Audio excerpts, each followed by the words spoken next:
Aquí inicia Noticias MBS Jalisco con Víctor Magaña, periodismo al momento. Muy buenos días, hoy es lunes 5 de diciembre, mi nombre es Víctor Magaña y como siempre le agradezco que nos acompañe en un recorrido informativo. Estamos en el último mes del año y ya se cuentan 1,157 homicidios violentos en la entidad, más de 100 tan solo en noviembre. Ya superó por mucho la cantidad de muertos de 2016. También en seguridad, familiares de desaparecidos le reclamaron al fiscal general Eduardo Almaguer y al cardenal Francisco Robles Ortega su falta de compromiso e incumplimiento de promesas para las personas desaparecidas. Para el gobernador Aristóteles Sandoval, el escándalo del expresidente del Supremo Tribunal de Justicia, Luis Carlos Vega Pámanes, ha sido la crisis más dura en la historia del Poder Judicial.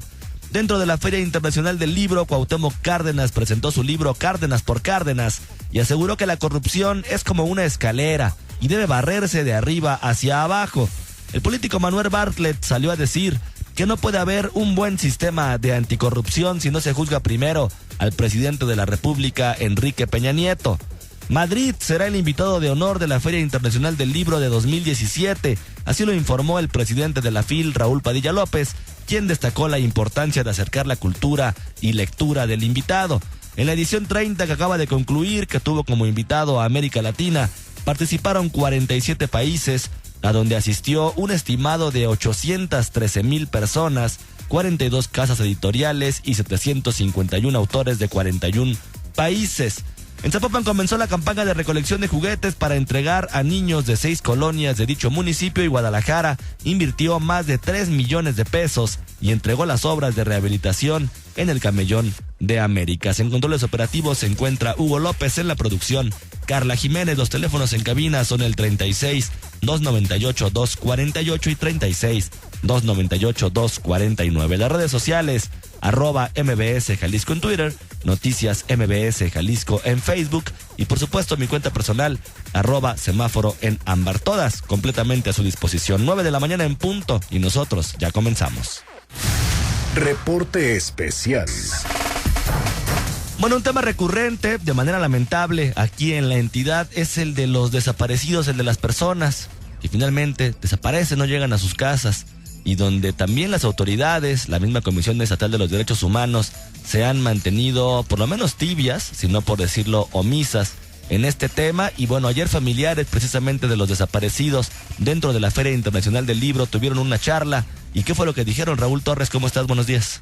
Buenos días, Víctor. Buenos días al auditorio. Pues sí, las familias de los desaparecidos en Jalisco enviaron ayer un mensaje al fiscal del estado, Eduardo Almaguer, para que deje de hacer distinciones entre personas desaparecidas y no localizadas, con el objetivo de minimizar este problema en Jalisco. Y al cardenal Francisco Robles le recordaron que tiene un compromiso con ellos que no ha cumplido. Ayer, durante el encuentro, Los Desaparecidos Nos Faltan a Todos, organizado en el marco de la 30 Feria Internacional del Libro de Guadalajara, María del Refugio Torres, madre de Gerardo Preciado, desaparecido en el barrio del Santuario de Guadalajara e integrante de la organización Por Amor a Ellos, señaló que los datos de la Fiscalía indican que hasta septiembre pasado había 3,800 personas desaparecidas en la entidad, pero con su retórica, afirmando que unas son personas localizadas, el fiscal intenta desestimar esta cifra. Escuchémoslo. Háganme el maldito favor. ¿Ustedes creen que para nosotros es válida esta separación? Obviamente no. Para todos los familiares, todos son desaparecidos. A todos nos faltan. En nuestras casas no están. Quiero decirle al fiscal que desde este momento rechazamos rotundamente esta separación que hacen. No lo permitiremos. Recordó que se les ha negado el acceso a los expedientes de sus familiares y cuando finalmente los pueden tener, se percatan de que hay severas irregularidades y omisiones, como que las investigaciones llevan congeladas meses o no se han solicitado siquiera los registros de llamadas de los celulares, ni se les busca en otros estados. Al cardenal Robles también le recordó el compromiso de ayudarlos movilizando la estructura de la iglesia en el estado para hacer un padrón de desaparecidos. Esto es lo que dijo.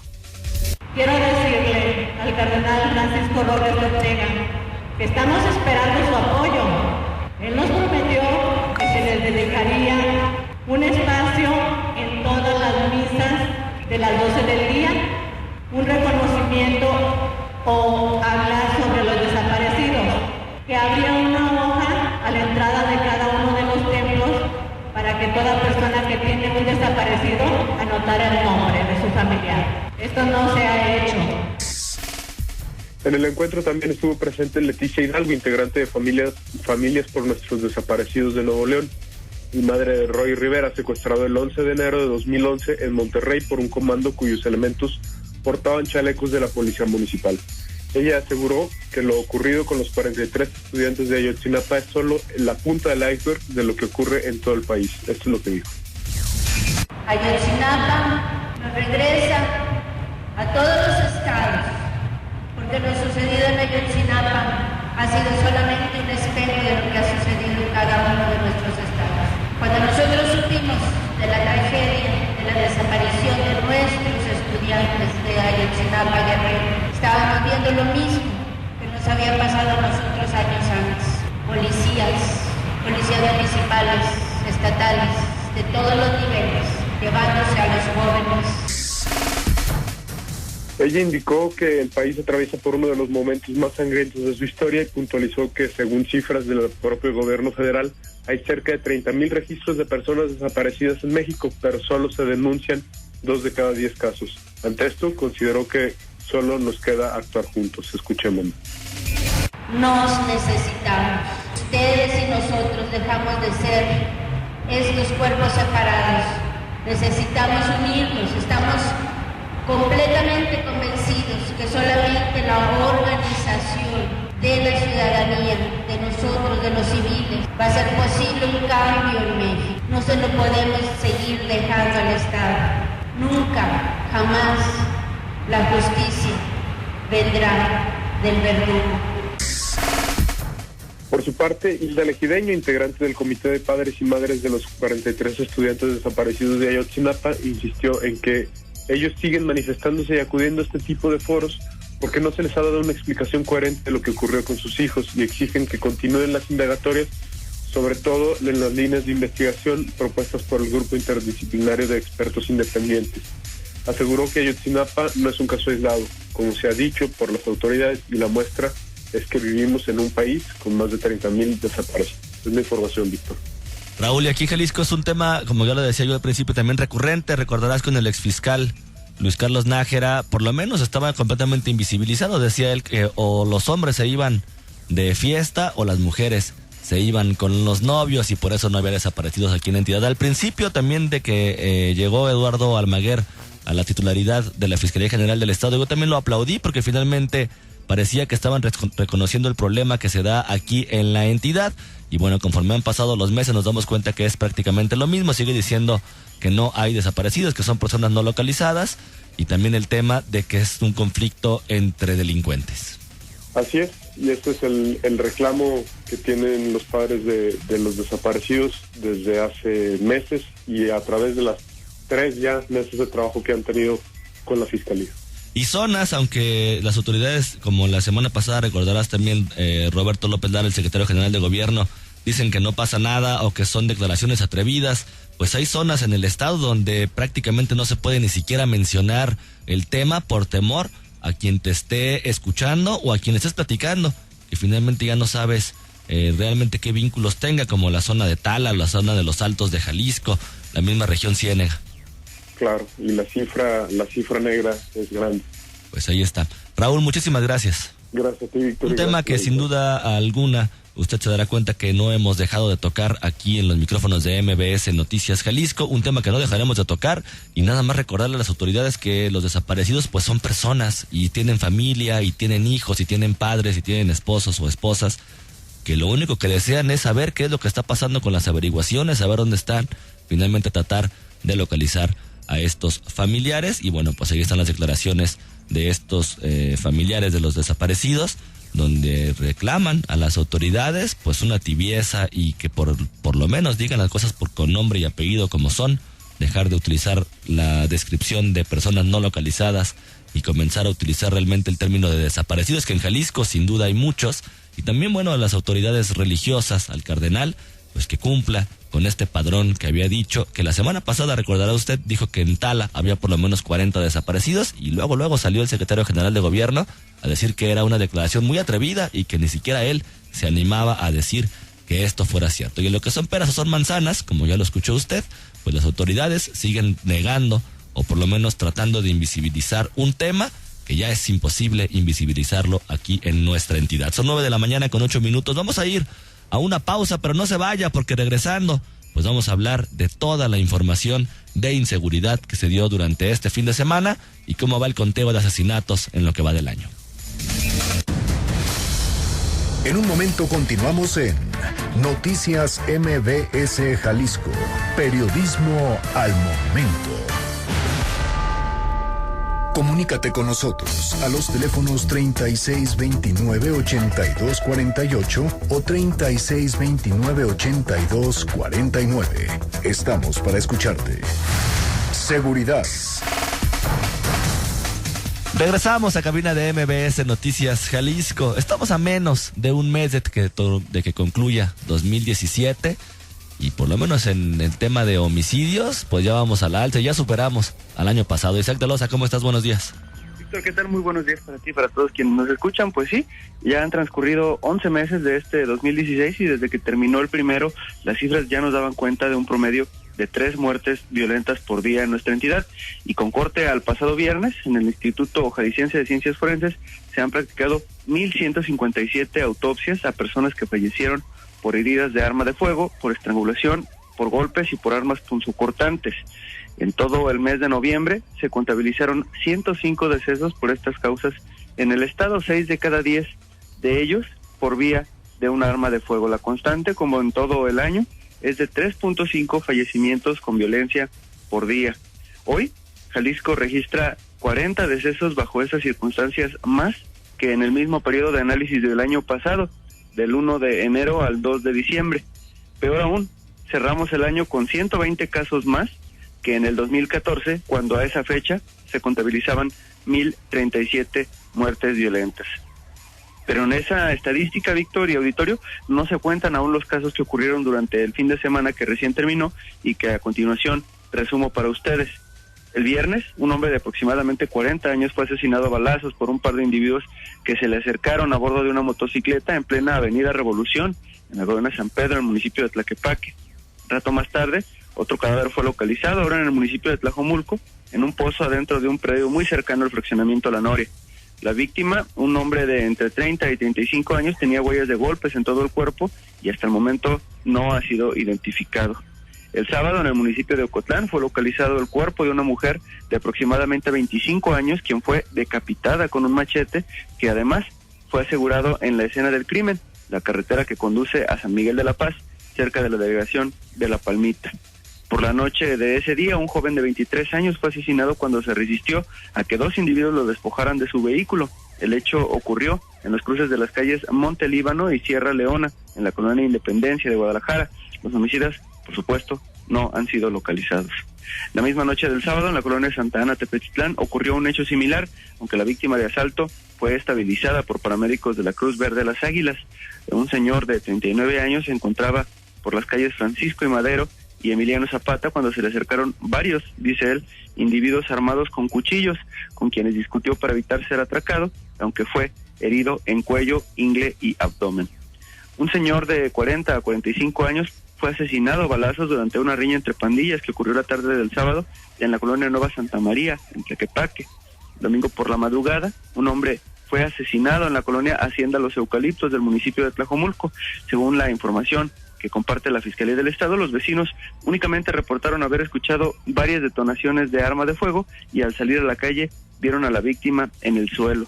Los servicios médicos municipales acudieron al sitio e incluso trataron de estabilizar a la víctima, pero esta murió al recibir las primeras atenciones.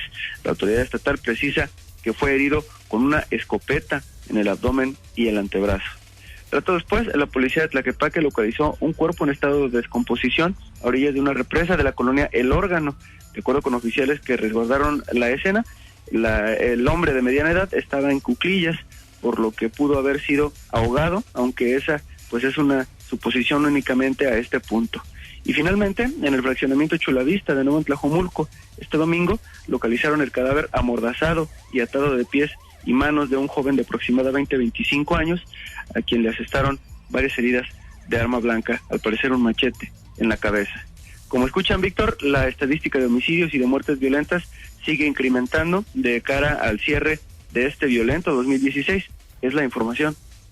Isaac, y pues no ha habido ni siquiera un decremento en ninguno de los meses de lo que va del año de enero a noviembre aquí en la entidad, pero bueno, las autoridades, y lo decía también hace rato junto con Raúl Torres, pues las autoridades siguen hablando de un tema de percepción y sobre todo un tema tanto a nivel municipal como a nivel estatal de que es un conflicto entre delincuentes.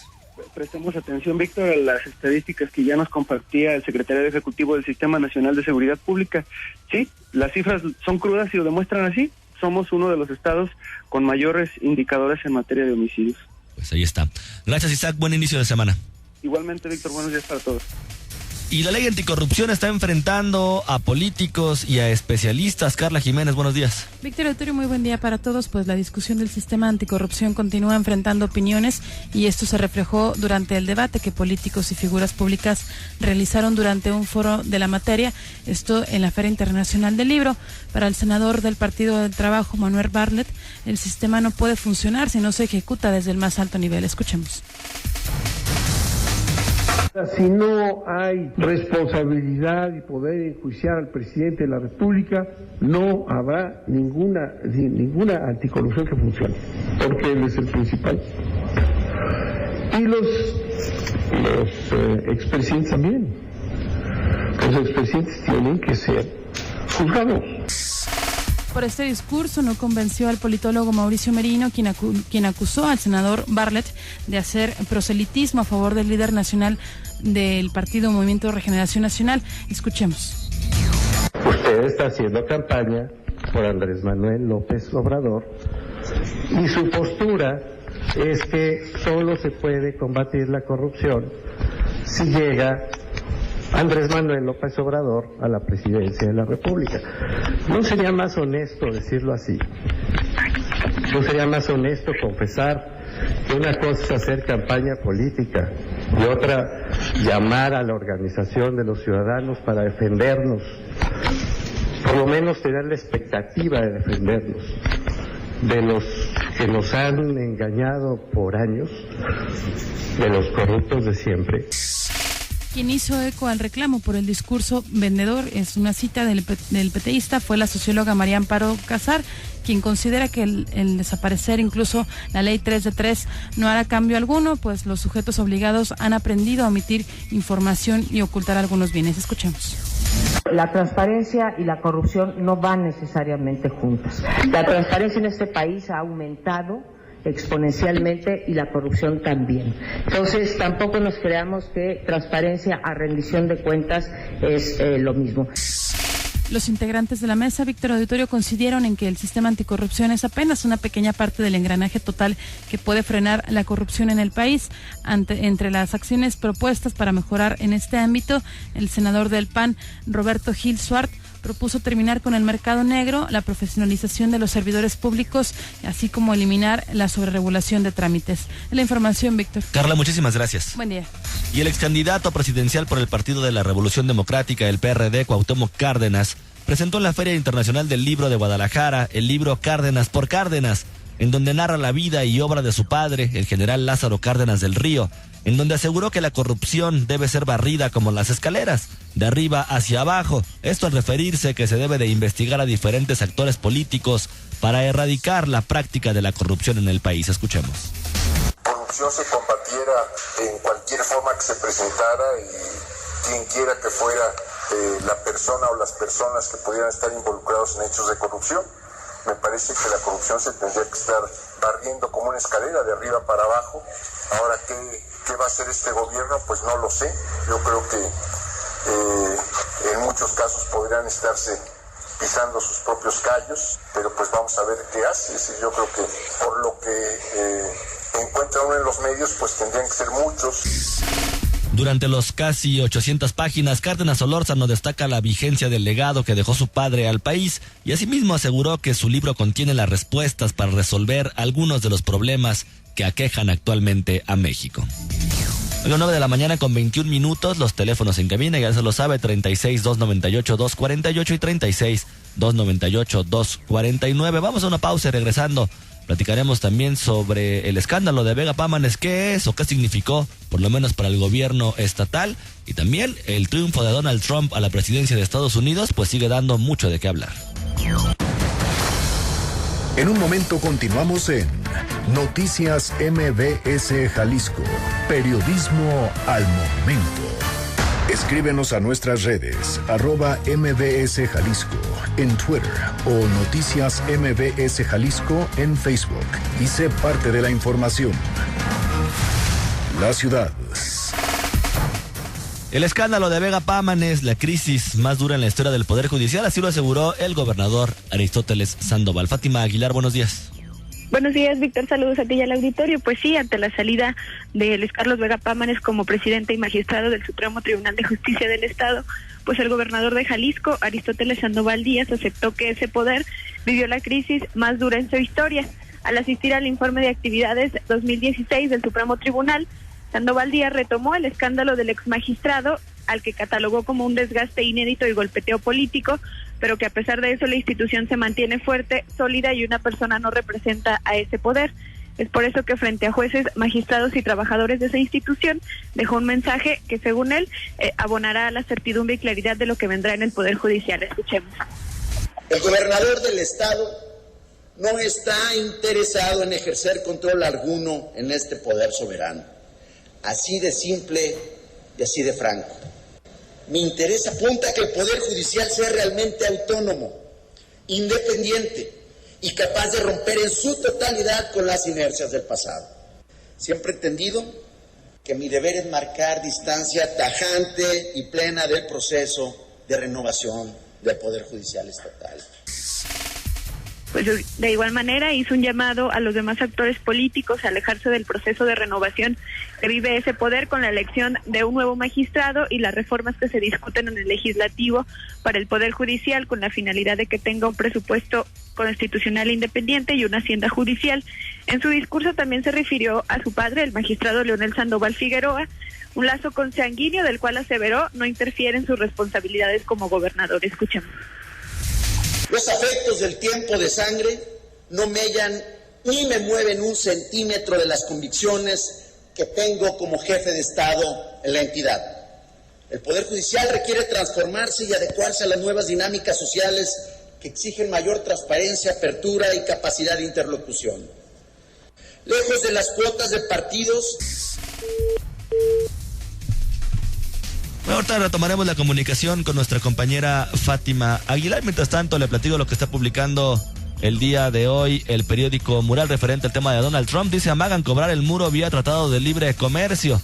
La renegociación del Tratado de Libre Comercio es vista por el equipo de Donald Trump como oportunidad para impulsar el pago del muro que el presidente electo estadounidense promedio construir. Mike Pence, vicepresidente electo, indicó ayer que el tema podría ser incluido en discusiones sobre el acuerdo comercial. ¿Por qué le platico esto? Porque pues hay más temas sobre Donald Trump que también se trataron aquí en la Feria Internacional del Libro, algo que lo voy a platicar más adelante. Fátima Aguilar, te seguimos escuchando.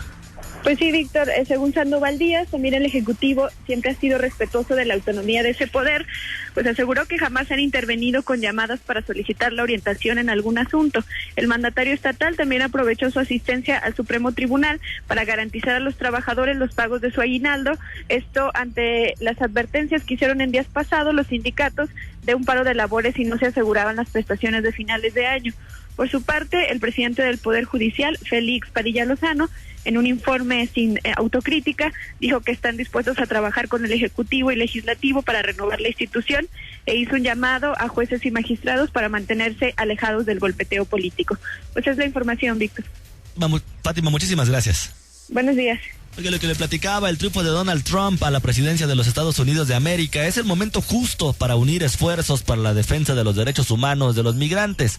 Así lo consideró el rector general de la Universidad de Guadalajara, Tonatiu Bravo Padilla, durante un foro de migración en la Feria Internacional del Libro. Escuchemos. Ante los recientes resultados electorales de la elección presidencial en Estados Unidos, es necesario que los diferentes actores sociales defendamos y hagamos patentes los valores de la convivencia pacífica, la cooperación, la tolerancia, el respeto a la diferencia y especialmente la solidaridad.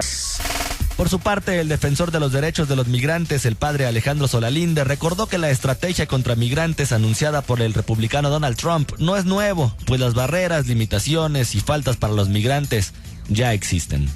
No es que vaya a hacer algo para el futuro, ya lo están haciendo. ¿Sí?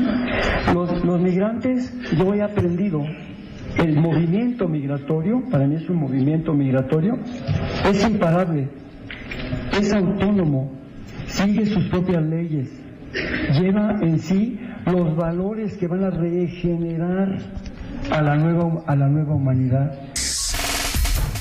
Para Alejandro Solalinde, incluso la Iglesia está en deuda con el apoyo a la población migrante, que se ha vuelto más visible desde el discurso xenófobo del presidente electo Donald Trump con los migrantes, lo que considera es un acto suicida. Bueno, y en otra información, se renueva Avenida América. Rosario Álvarez, buenos días. Buenos días, Víctor, un saludo a ti y al auditorio. Pues con una inversión de poco más de 3 millones de pesos, el Ayuntamiento de Guadalajara entregó las obras de rehabilitación al 1,5 kilómetros del camellón de Avenidas Américas, que comprende desde Avenida México hasta la Glorieta Colón, en donde el alcalde tapatío Enrique Alfaro destacó los trabajos de restauración que se le realizaron a los 18 bustos de hombres ilustres latinoamericanos que contribuyeron a la historia y al desarrollo social de su país. Escuchamos parte de lo que mencionó el alcalde. Haciendo es recuperar uno de los símbolos importantes de Guadalajara, porque representa también una muestra de respeto y de reconocimiento a los países latinoamericanos con los que tenemos una intensa relación política, comercial, cultural, pero sobre todo una relación de amistad, de respeto que nos une desde hace mucho tiempo. Mencionarles que sobre el camellón de la Avenida América se colocaron 44,000 plantas de ornato y 40,000 nuevos árboles, en su mayoría primaveras. Los trabajos de renovación duraron 3 meses, en donde también se incluyó la reparación de machuelos, balizamiento, señalético horizontal y se sustituyó 76 lámparas con tecnología LED. Este es mi reporte, Víctor.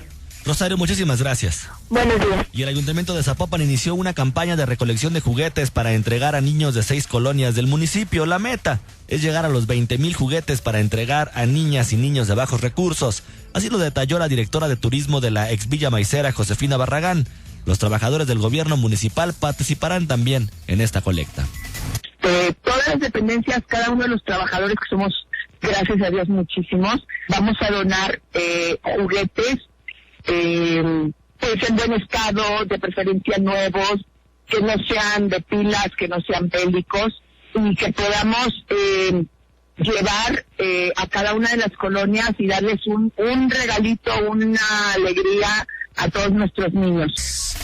Estas son las características de los juguetes que serán aceptados durante todo el mes de diciembre. Hasta ahora solo el Palacio Municipal es un centro de acopio para estos obsequios. Todo lo recolectado será entregado el próximo 6 de enero y está pensado para que sean integrantes de asociaciones civiles los encargados de esta entrega. Por cierto, la mayoría de las universidades del país tienen cuentas pendientes por aclarar ante la Auditoría Superior de la Federación, a quienes reclama en recursos federales por recuperar o aclarar por un monto de 2,545 millones de pesos, de acuerdo al Sistema Público de Consulta de Auditorías. Es lo que publica el día de hoy el periódico Milenio. Tan solo 5 universidades, entre ellas la Universidad de Guadalajara, suman el 70% del total de los recursos señalados por la Auditoría Superior de la Federación. Esto de acuerdo con dicho reporte. Las universidades con montos más elevados que fueron observados por el órgano auditor federal son la Universidad Autónoma del Estado de México, con 983,200,000 pesos, la Universidad Autónoma de Querétaro, con 261,500,000 pesos, la Universidad Autónoma Metropolitana, con 187 millones, la Universidad Veracruzana, con 186 millones de pesos, y la Universidad de Guadalajara, con 170,600,000 pesos pendientes. La mayoría de los recursos auditados corresponden al 2014, periodo del actual rector de la Universidad de Guadalajara, Donatiu Bravo Padilla, a cuya administración le piden aclarar 132,900,000 pesos de recursos federales, en las que no se observó el correcto uso de los mismos. Una suma menor, pero que también está pendiente por aclarar, es de 37.700.000 pesos, que corresponde al año fiscal de 2013, cuando fungía como rector Marco Antonio Cortés Guardado. En lo referente, a la cuenta pública de 2014 de la Universidad de Guadalajara, la Auditoría Superior de la Federación reportó un pago de obra no ejecutada o de mala calidad, manejo de recursos en cuentas bancarias no productivas y saldo pendiente de administrar a la universidad, o sea, recursos no transferidos al ejecutor. Además que la universidad no publicó los informes trimestrales en ningún medio de difusión local. La auditoría también realizó un análisis de los subsidios federales para organismos descentralizados estatales de educación superior, en los que detectó principalmente el pago irregular a comisionados, erogaciones entregadas a presuntos aviadores, así como prestaciones excedentes y contratación de trabajadores que no cumplen con el perfil, entre otras observaciones hechas a varias casas de estudio en el país. Es lo que publica el día de hoy el periódico Milenio. Observa: Auditoría Superior de la Federación a Universidad de Guadalajara, 170 millones de pesos. 9 de la mañana con 36 minutos, vamos a lo que sigue. Titulares del día en Noticias MBS Jalisco. El Universal está publicando el día de hoy: urgen crear una ley de seguridad interior. Ejército, diputados y expertos piden regular la actuación militar. Organismos no gubernamentales dicen preocupa que esta legislación afecte a los derechos humanos.